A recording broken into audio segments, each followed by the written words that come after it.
복된 가정을 세웁시다 라는 제목으로 하나님 말씀을 증거하겠습니다. 5월은 가정의 달입니다. 요즘은 이 가정의 가치가 많이 퇴색되었지만 그럼에도 불구하고 하나님은 그 어떤 기관보다 가정을 소중하게 생각하십니다. 그 이유가 뭐냐면 여러분, 하나님이 만드신 창조하신 세상 만물 가운데 그 창조의 마지막 완성이 가정이기 때문입니다. 이 말이 무슨 말이냐면 하나님이 온 세상 만물을 다 창조하시고 마지막에 사람을 창조하셨죠. 그게 아담이었습니다. 그런데 아담이 혼자 거할 때 하나님 보시기에 별로 좋지 않았다라고 말씀하시고, 아담이 잠든 사이에 갈빗대 하나로 하와를 만드시고 두 사람을 결혼을 시켜서 하나로 만드시고 그 다음에 하신 말씀이 보기 좋았더라 하시고 복을 주셨다라는 것이죠. 그래서 하나님이 만드신 온 세상 만물 가운데 마지막 창조의 완성, 결정체, 그것은 바로 가정입니다. 그렇기 때문에 하나님은 가정에 굉장히 관심이 많으시고, 그리고 우리 한 사람 한 사람을 통해서 우리가 복을 받을 뿐만 아니라 그 복이 우리의 가정에 흘러가기를 원하신다라는 것입니다. 이런 관점에서 여러분, 사도행전 16장 31절을 한번 읽어보겠습니다. 자, 우리 사도행전 16장 31절입니다. 같이 읽습니다. 자, 이르되 주 예수를 믿어라. 그러면 너와 내 집이 구원을 받으리라 하고, 여러분, 내가 구원받는 것, 거기서 하나님은 멈추시는 것이 아니라 나를 통해서 내 가족이 구원받는, 그것을 하나님은 원하시고 계신다라는 것이죠. 오늘 2부 마치고 난 다음에 이런 상황 가운데 최근에 저희들이 예배도 못 드리고 또 새가족들도 없고 했는데, 오늘 한 가정이 등록을 했는데 너무너무 놀라운 것은 1대, 2대, 3대, 4대가 한꺼번에 등록을 했습니다. 그러니까 할아버지가 우리 교회 실버교회를 나오셨는데, 원래 자녀들 가족은 이곳이 아니고 멀리 다녔는데 할아버지가 여기 오셔서 예수 믿으시니까 우리도 같이 신앙생활을 하겠다고 그 할아버지의 아들 부부의 그 아들의 아들 부부인데 그 막내 아들 부부가 6개월 된 아이를 안고 왔어요. 그러니까 몇 대입니까? 4대가 한꺼번에 등록을 한 겁니다. 여러분, 이것이 하나님의 축복을 주시는 원리죠. 하나님은 저와 여러분이 구원받으실 뿐만 아니라 여러분의 집안이 구원받기를 원하십니다. 그래서 내가 복을 받을 뿐만 아니라 나를 통해서 우리 부모님이, 나를 통해서 우리 자녀들이, 나를 통해서 우리 가족이 함께 복을 받기를 원하신다라는 것입니다. 여러분뿐만 아니라 여러분의 모든 집안이, 식구들이, 가정들이, 친척들이 다 예수 믿고 구원받으시기를 예수님의 이름으로 축복합니다. 성경에 나타난 수많은 가정 가운데 특별한 복을 받은 가정들이 많이 나옵니다만, 오늘 본문의 이 고넬료 가정은 아주 특별한 복을 받은 가정입니다. 고넬료는 로마 군대의 장교로서 이방인이었습니다. 그가 그의 나라의 식민지였던 유대 지방의 장교로 왔다가 놀랍게도 그 지방에서 믿던 하나님을 만나게 되고, 그리고 그와 그의 가족 모두가 하나님을 믿고 하나님의 백성이 된 것입니다. 아마도 그가 유대로 발령을 받았을 때 내가 좌천되었구나, 내가 이 변두리로 가야 하나 하고 씁쓸한 마음으로 왔을지 모르겠습니다. 그런데 놀랍게도 그는 그 식민지에서 하나님을 만나게 되었고, 그리고 완전히 새로운 사람으로, 또 그의 가정은 완전히 새로운 가정으로 바뀌게 되었다라는 것입니다.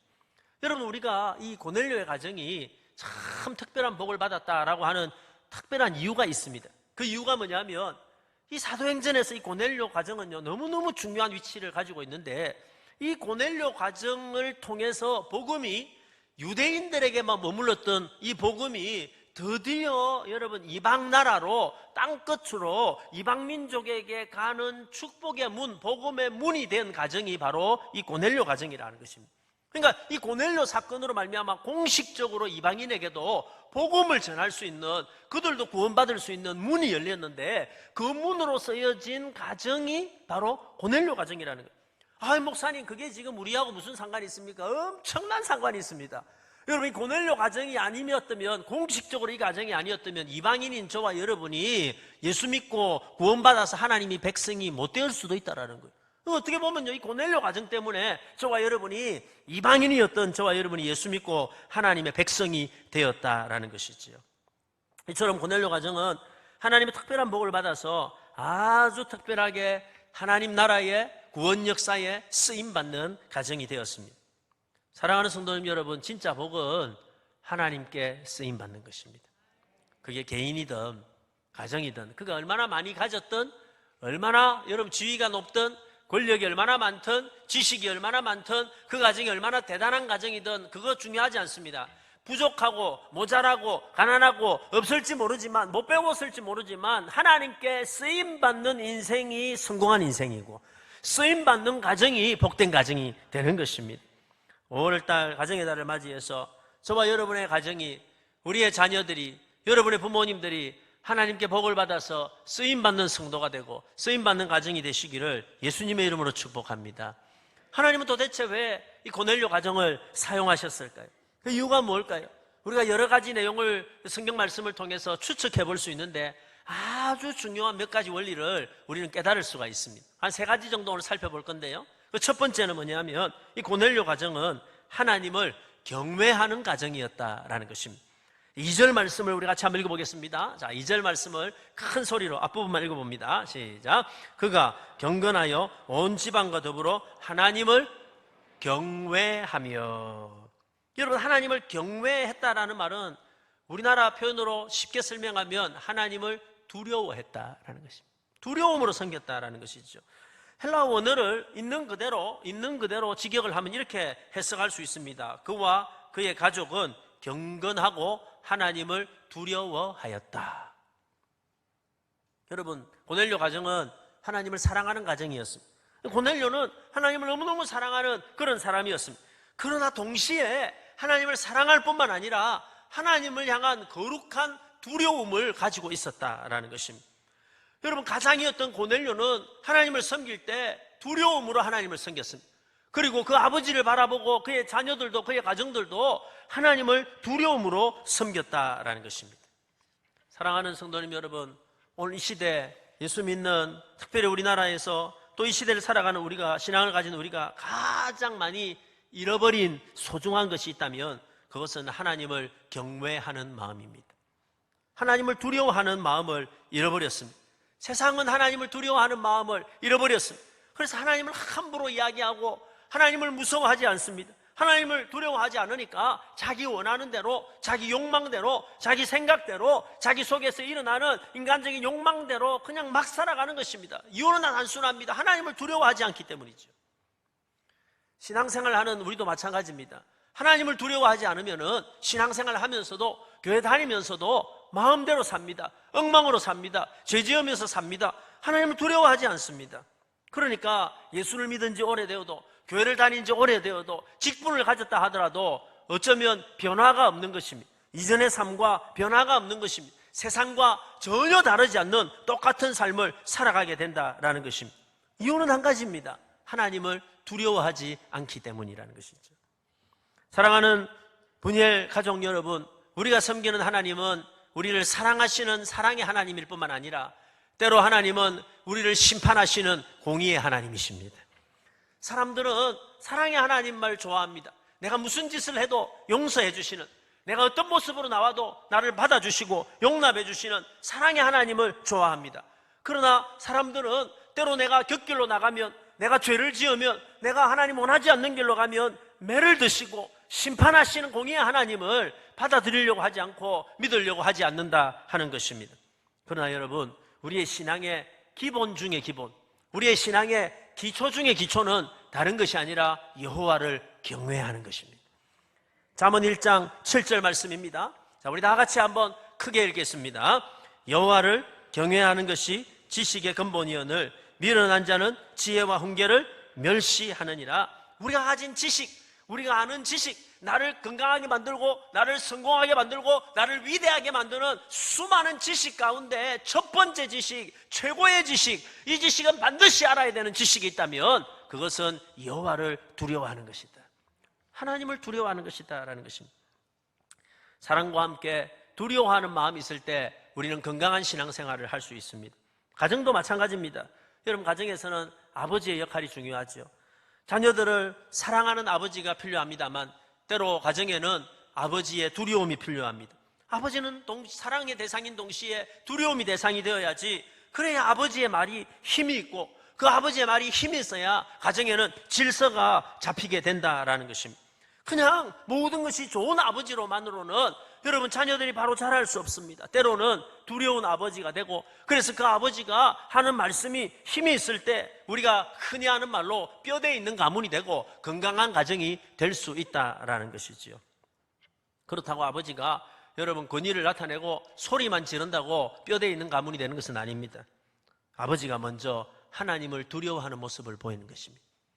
부모가 하나님을 두려워할 때, 그리고 하나님을 두려워하는 모습을 보고 살아갈 때 그 자녀들도 하나님을 두려워하기 시작하고, 놀랍게도 하나님을 두려워하는 그 지식이 곁길로 가는 자녀를 살려주고, 죄악에 빠지는 자녀들을 살려주고, 여러분 망하는 자녀들을 구원해 주는 줄로 믿습니다. 여러분, 우리의 자녀들이 지금 최근에도 우리 한국에 엄청난 사건들이 이 와중에도 일어나고 있죠. N번방의 사건, 또 어저께도 보면은요, 하여튼 희한한 일들이 일어나고 있는데, 그 이유가 뭘까요? 그 이유는 한 가지입니다. 하나님이 나를 보고 있지 않다, 하나님이 없다라고 생각하는 거예요. 하나님을 두려워하지 않으니까 자기 마음대로 살아가는 겁니다. 두려운 마음이 사라지면 그렇게 된다라는 것이죠. 교회도 목회자가 하나님을 두려워하지 않으면 교회는 타락하게 됩니다. 그래서 여러분, 가장 목회를 잘하는, 여러분 정상적으로 건강한 목회를 하는 사람은 하나님을 두려워하는 목사입니다. 하나님을 두려워하는 장로가 있고, 하나님을 두려워하는 권사가 있고, 하나님을 두려워하는 집사님이 있고, 하나님을 두려워하는 성도가 있는 교회가 건강한 교회고 살아있는 교회고 하나님이 함께 하시는 교회다라는. 사랑하는 여러분, 우리 교회가 하나님을 두려워하는 교회가 되기를 소원하는 것입니다. 오늘 사도행전을 보면 놀라운 말씀을 한 가지 더 해주고 있는데, 자 2장 43절 말씀입니다.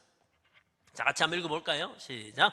사람마다 두려워하는데 사도들로 말미암아 기사와 표적이 많이 나타나니. 자, 여러분 생각해 보십시오. 사람들마다 분위기가 좋았는데, 행복했는데, 아주 분위기가 업됐는데 기적이 나타났더라, 이렇게 말하지 않습니다. 교회에 성도들이 뭐 하기 시작할 때?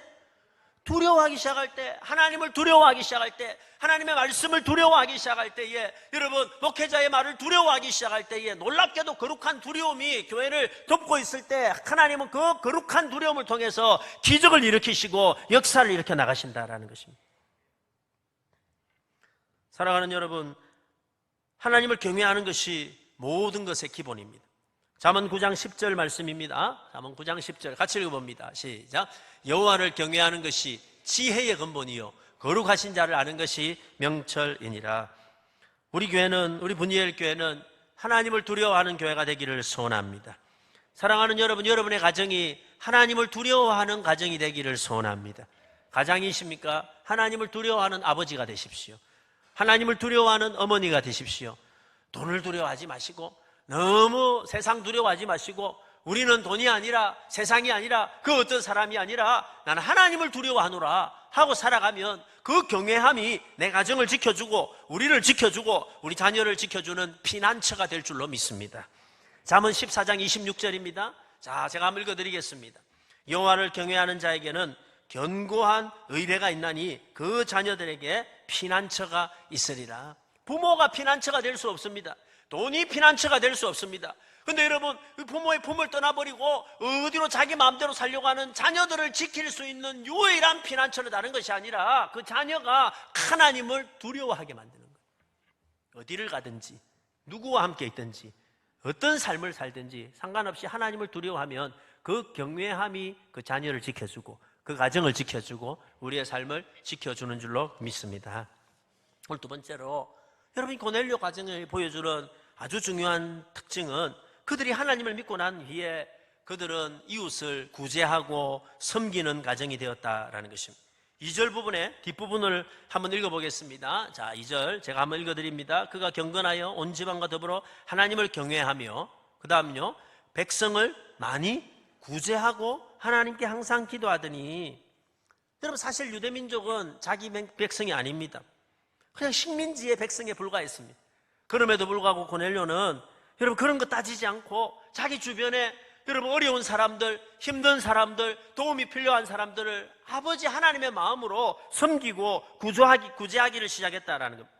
그랬더니 어느 날 하나님께서 그 가정에 천사를 보내셨습니다. 여러분 혹시 여러분 집에 천사가 왔다 간 가정이 있나요? 하나님이 얼마나 귀하게 여기셨는지 그 가정에 천사를 보냈대, 천사를. 그리고 이렇게 이야기를 합니다. 4절 말씀입니다. 자, 우리 4절 같이 한번 읽어볼까요? 시작. 고넬료가 주목하여 보고 두려워 이르되 주여 무슨 일이니까? 천사가 이르되 내 기도와 구제가 하나님 앞에 상달되어 기억하신 바 되었으니. 무슨 말입니까? 하나님이 네가 선한 일을 행하는 거, 네가 구제하는 거, 네가 경건하게 이웃을 돕는 거 다 보고 있었다. 보고 있었을 뿐만 아니라 내가 네 한 모든 것을 다 뭐하고 있다? 기억하고 있다. 여러분, 하나님이 왜 기억하고 계실까요? 하나님 왜 기억하고 계실까요? 이거? 기분 나쁘십니까? 오늘 아침에. 하나님 왜 기억하고 계세요? 하나님 뭐 해주시려고? 갚아주시려고.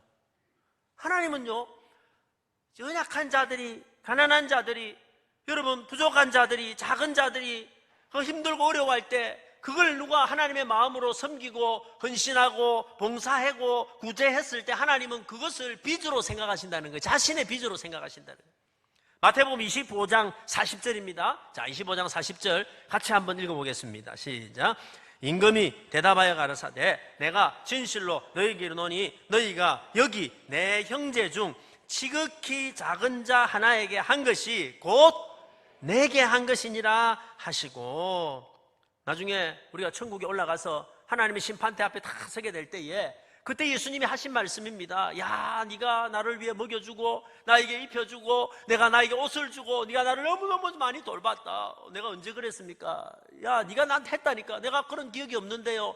사실 너는 모를지 모르지만 너는 모르게 네 옆에 있는 사람들 이웃들을 도와주고 옷을 입혀주고 먹을 걸 주고 했는데 사실은 그게 전부 누구였다? 나였다. 그러니까 내가 갚아줄게 라고 말씀하시고 계신다라는 것입니다. 하나님은 그의 가정을 보고 계셨습니다. 여러분, 그의 가정은 성경에 기록이 되어 수십억 명이 보고 수십억 명이 그를 기억하는 그런 특별한 가정이 되었다라는 것입니다. 사랑하는 성도 여러분, 여러분의 가정이 하나님이 보시고 기억할 만한 일을 많이 하시는 가정이 되기를 축복합니다. 하나님 보시고 기억하시고 내가 갚을 것이 많다라고 고백하는 그런 가정이 되시기를 소원하는 것입니다. 여러분, 큰일이 아니라도 괜찮습니다. 아니, 세상을 떠들썩하게 남들이 다 알고 신문에 날만 하고 아니 교회가 전체가 야, 저 사람 대단하다 할 만한 그런 큰일이 아니라도 괜찮습니다. 아주 작은 일 하나라도 아니 내가 한 것이 너무 작아서 나도 잊어버릴 만한 그런 일이 될 줄 모르지만 그러나 그럼에도 불구하고 하나님은 그 일을 기억하시고 복을 주신다라는 것입니다. 사랑하는 성도님 여러분, 저는 우리 분이엘 교회가 그렇게 하나님께 기억되는 교회가 되기를 소원합니다. 개인적으로는 저는 저의 가정이 그리고 우리 자녀들이 그렇게 하나님이 기억하시고 늘 바라보시고 늘 복을 주시는 그런 가정이 되기를 소원하는 것입니다. 여러분의 가정이 그렇게 되기를 소원합니다. 제가 자주 여러분 이 설교를 할 때 드리는 말씀이 하나가 있습니다. 영적인 원리에 대해서 설명할 때가 있습니다. 여러분, 설교를 들을 때에 그냥 이 설교가 재미있구나, 오늘 이 설교가 감동이 되구나, 오늘 설교 듣다가 내가 눈물을 흘렸는데 이거 별로 중요하지 않습니다. 눈물은요 드라마 보면서도 많이 흘립니다. 그건 별로 중요하지 않습니다. 정말로 중요한 건 뭐냐면요, 내 인생에 붙들고 살아가야 될 영적인 원리를 붙잡는 것입니다. 여러분, 그 원리 중에 원리가 뭐냐면 이런 거예요. 제가 자주 이 말씀 드렸어요. 구원은 우리가 구원받아 하나님의 백성이 돼 천국 가는 이 구원은 우리 모두가 죄인이기 때문에 하나님이 거저 주시는 하나님의 은혜로 받는 것입니다. 그렇죠. 우리가 착한 일을 하고 선한 일을 하고 여러분 헌금을 많이 하고 이래서 구원받는 게 아니에요. 우리는 나를 위해 십자가에 돌아가신 예수 그리스도를 믿음으로 구원받는 것입니다. 그리고 그 은혜는 모두에게 거저 주신 것입니다. 그래야 공평하잖아요, 그죠? 그런데 복은요, 하나님의 특별한 축복은 의가 있어야 받습니다. 여러분, 내가 예수 믿는 사람이라고 하더라도 내가 아무리 기도를 많이 한다 하더라도 의가 없는 사람은 하나님 축복하지 않습니다. 그러나 반대로 때로 여러분 그가 불신자라고 하더라도 의가 있는 사람은 세상의 복을 하나님 때로 주실 때가 있다는 거예요. 그래서 저는요, 제 마음속에 품고 있는 영적인 원리가 있습니다. 여러분, 구원은 하나님의 은혜로 거저 주시는 것이지만 하나님의 복은 의가 있어야 받는다. 하나님이 복 주실 만한 일을 해야 우리의 자녀들이 복을 받고 우리 가정이 복을 받고 오늘 고넬료와 같은 가정이 될 수 있다라는 것입니다. 오늘 마지막으로 세 번째, 여러분 이 고넬료 가정이 우리에게 보여주는 아주 특별한 모습은 하나님의 말씀에 즉각적으로 순종하는 가정이었다라는 것입니다. 어느 날 기도하다가 여러분 환상 속에 천사가 찾아옵니다. 음성을 들려줍니다. 야, 저 요바에 있는 베드로라는 사람에게 찾아가서 그 사람을 너희 집으로 초청을 해라 라는 이야기였어요. 여러분 이게 쉬울 것 같지만 이방인이었던 이 고넬료가 유대인, 그것도 잘 알려진 유대인 지도자인 베드로를 자기 집에 초청하는 것은 여러 가지로 쉽지가 않았습니다. 그런데 놀랍게도 고넬료는 그 말을 듣자마자 즉시 사람을 보내서 베드로를 초청을 하게 됩니다. 우리가 성경을 쭉 읽어보면요, 재밌는 것은 고넬료는 즉시 여러분 말씀을 듣자마자 순종했지만 사실 베드로는 말씀을 더 순종해야 될 것 같은 베드로는 즉시 움직이지 않았습니다. 하나님이요, 고넬료를 움직이는 것보다 베드로를 움직이는 게 훨씬 시간이 많이 걸렸습니다. 베드로는요, 한 번 꿈만 가지고 환상 가지고는 움직이지 않았습니다. 여러분 보자기에 온갖 먹지 말라고 한 동물이 내려온 걸 먹으라고 했을 때 베드로는요 못한다 그랬습니다. 그래서 한 번만 보여주신 것이 아니라 다시 그 꿈을 또 보여주시고, 그래서 몇 번 설득을 하고 해가지고 베드로를 움직였습니다. 그런데 여러분 놀랍게도 고넬료는요 단 한 번의 말씀에 즉각적으로 순종합니다. 그가 아마도 장교였기 때문에, 군인이었기 때문에 그렇게 순종한 것은 아니었나 하고 생각을 해봅니다. 순종이 몸에 배어 있는 것 아닌가 하는 생각을 하게 되었습니다. 그랬든 간에 그랬든 간에 그의 가족도 그의 친지들도 다 모여라, 너희들 다 모여라 말씀을 듣자 했을 때 즉시 순종하고 모여서 말씀을 듣게 된다라는 것이죠. 33절입니다. 자, 33절 모습을 보겠습니다. 같이 읽습니다. 시작. 내가 곧 당신에게 사람을 보내었는데 오셨으니 잘하였나이다. 이제 우리는 주께서 당신에게 명하신 것을 듣고자 다 하나님 앞에 있나이다. 여기서 다라는 말은요, 앞뒤 성경을 읽어보면 우리 가족, 우리 친정, 그리고 우리 내 주변에 있는 사람들을 다 불러 모았다라는 거예요. 그런데 놀랍게도 모여라 하니까 막 다 모였다라는 거예요. 저는 이번에 코로나 사태를 하면서 우리 교회 성도님들이 정말로 말을 잘 듣는다, 순종을 너무너무 잘 하신다라는 것을 몇 번 깨달았습니다. 여러분 모이지 마세요 하니까 아무도 안 와요. 모이지 마세요, 은혜부터 안 모입니다. 아무도 안 와요. 그리고 이제 여러분 거리두기를 끝내고 이제 생활 방역합시다, 모이세요 하니까 여러분 오늘 1부, 2부, 3부 여기까지 또 성도들이 다 모였어요. 얼마나 감사한지 모르겠습니다. 오늘요 정말 오고 싶어도 직장 때문에 여러 가지 사정 때문에 올 수 없는 분들이 있습니다. 이해합니다. 걱정하지 마시고 영상으로 예배 드리십시오. 그럼 올 수 있는 분도 오십시오 이랬더니 다 모였어요. 마스크 쓰세요 하니까 다 쓰신, 6월 첫 주에 벗으세요 하면 또 다 벗겠죠. 여러분 이게 그냥 재밌는 이야기 같지만 그러나 영적인 원리가 있습니다. 그 영적인 원리가 뭔지 아세요? 하나님의 복은요 항상 순종을 통해서 우리에게 온다는 거예요. 하나님의 말씀이 우리에게 임하셨을 때 그 순종이라는 거는요 신뢰가 있어야 되는 거예요. 자, 누가 뭐런 명령을 합니다, 국가에서 무슨 이야기를 합니다, 교회에서 무슨 이야기를 합니다 할 때 여러분 언제 순종할 수 있을까요? 그건 신뢰가 있을 때, 신뢰라는 말을 다른 말로 하면 뭘까요? 믿음이 있을 때 순종할 수 있는 거예요.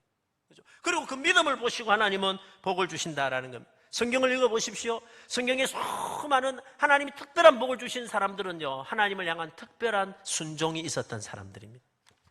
그리고 그 순종은 하루아침에 만들어지는 것이 아닙니다. 여러분 오랫동안 훈련을 통해서 되는 것이지요.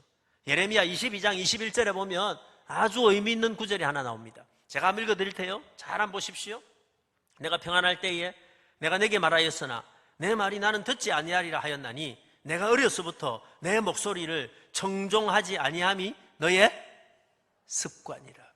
여러분 예레미야 선지자는 이 남쪽 유다가 바벨론에 다 잡혀가서 나라가 멸망할 때 일했던 선지자가 예레미야입니다. 나라가 멸망하는 걸 바라보고 울면서 하나님을 통해서, 하나님께서 예레미야를 통해서 하신 말씀이 뭐냐면, 얘들아 내가 너희들에게 얼마나 이야기를 많이 했나, 너희들이 얼마나 선지자를 많이 보내고 얼마나 너희들이 평안할 때 이야기를 많이 했나. 그런데 너희들이 내 말을 뭐 하지 않았다?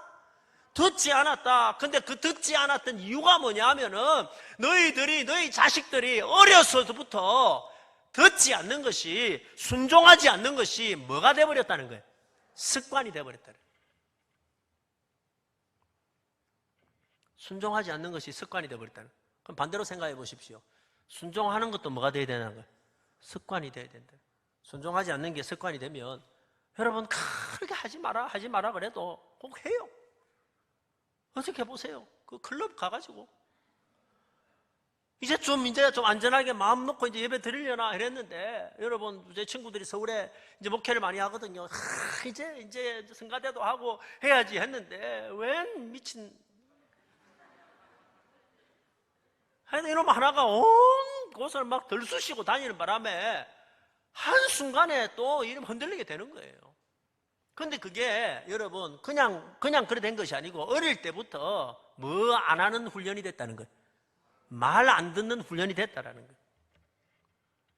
사랑하는 여러분, 저와 여러분이 또 여러분의 자녀들이 순종하는 사람이 되기를 소원합니다. 순종하는 것은 복종하고 여러분 내 자존심을 무너뜨리는 것이 아닙니다. 신뢰입니다. 신뢰. 부모를 신뢰하는 사람은 부모 말에 순종하는 것입니다. 하나님을 신뢰하는 사람은 하나님의 말씀에 순종하는 것입니다. 그렇죠? 목회자에게 신뢰하는 사람은 목회자의 지도에 순종하는 것입니다. 여러분 자녀들에게 다른 것을 아무리 많이 가르쳐도 여러분 이것은 빼지 말고 가르쳐야 될 것이 바로 있다면 그것은 순종입니다. 순종. 사랑스럽다고 그냥 마음대로 하도록 내버려 두면 안 됩니다. 어떤 경우에는 순종하도록 가르쳐야 됩니다. 나를 위해서가 아닙니다. 부모님을 위해서가 아닙니다. 자식이 말을 잘 들으니까 내가 편하고 자식이 말을 잘 들으니까 내가 기쁘고 이걸 위해서가 아닙니다. 여러분 언제까지 내 자식으로 있는 게 아니잖아요. 그 자식이 바깥에 나가서 사회생활도 하고 사람들을 만나게 될 텐데 어딜 가서라도 사랑받는 사람은 말을 듣는 사람이고 순종하는 사람입니다. 이 말은요 자기 줏대 없이 그냥 무조건 예예하는 사람이 아니라 겸손하게 자기를 놔둘 줄 알고 말을 듣고 순종할 수 있는 사람은 어딜 가도 사랑받게 되고 어딜 가도 복을 받게 된다는 것입니다. 특별히 여러분의 자녀들을 부모에게 순종하는 사람으로 키우셔야 합니다. 왜냐하면 부모에게 순종하는 사람은 하나님이 반드시 복을 주신다고 말씀에 약속하고 있기 때문입니다. 에베소서 6장 1절에서 3절입니다. 자, 우리 같이 한번 읽어보겠습니다. 시작. 자녀들아, 주 안에서 너희 부모에게 순종하라. 이것이 옳으니라. 내 아버지와 어머니를 공경하라. 이것이 약속 있는 첫 계명이니 이로써 내가 잘되고 땅에서 장수하리라. 내 자녀들아, 부모님에게 순종하라. 그 이유는 하나님이 그 순종하는 자식에게 복을 주신다라는. 사랑하는 부모님 여러분이 아무리 재산이 많다고 하더라도, 그래서 여러분 자녀들에게 아무리 많이 남겨주고 물려주고 한다더라도 그게 복이 될지 악이 될지 아무도 알 수 없습니다만, 그러나 확실한 것은 여러분의 자녀들이 하나님의 말씀에 부모님에게 순종하는 걸 가르치면은 여러분이 남겨주는 것이 없을지 모르지만, 여러분이 복을 주는 게 없을지 모르지만, 나는 줄 것이 없어서 유산 줄 것이 없을지 모르지만 그 순종하는 자녀를 하나님은 반드시 복을 주신대. 하나님 말씀입니다. 5월은 가정의 달이고 또 오늘은 어버이 주일입니다. 그러나 솔직히 말씀을 드리면 요즘은 교회에서도 가정에 관한 이야기가 하기가 쉽지 않습니다. 어려운 가정이 많고 본의 아니게 깨어진 가정도 많고, 가정 이야기를 하면 상처와 아픔과 답답함이 더 많아지는 사람들이 많기 때문입니다. 그러나 여러분 그럼에도 불구하고 하나님의 복은 가정을 통해서 오는 것입니다. 하나님이 여러분의 가정을 치유하시기를 축복합니다. 그리고 만약에 여러분 여전히 아픔 가운데 있는 가정이라면 여러분의 자녀들이 복된 가정을 가지도록 기도하시기를 소원합니다. 그리고 하나님을 두려워할 줄 알고 하나님의 말씀에 순종할 줄 알고, 그리고 하나님이 기억하실 만한 선한 일에 힘쓰는, 그래서 하나님이 천사를 보내시는, 복을 주시는, 사용하시는 그런 복된 가정이 다 되시기를 예수님의 이름으로 축복합니다. 기도합시다.